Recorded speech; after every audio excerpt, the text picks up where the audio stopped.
Avevo 16 anni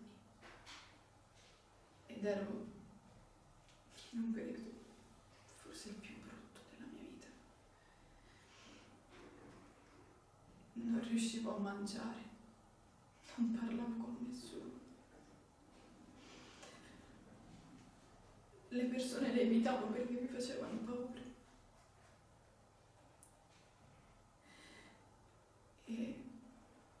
E la notte non riuscivo a respirare. Pensavo e piangevo e basta, però cercavo di non farmi sentire mentre piangevo.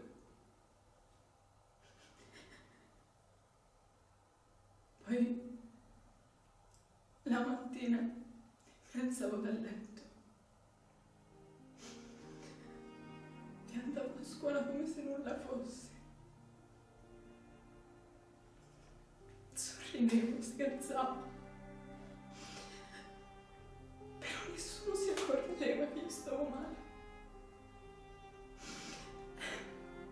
Ero completamente trasparente.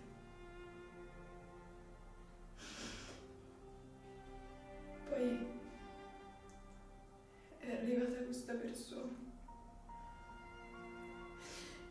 ed è stata la prima a capire che c'era qualcosa che non andava.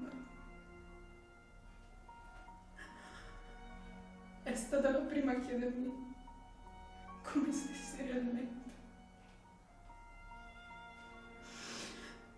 E così grazie a lui sono uscita da tutto questo schifo.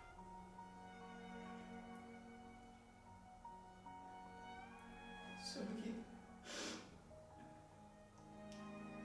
che dal nulla poi se n'è andato.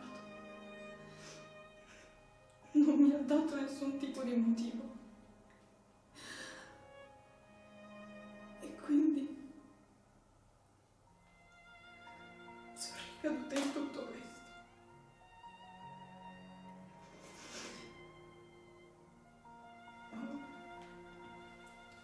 Ho iniziato ad essere trasparente.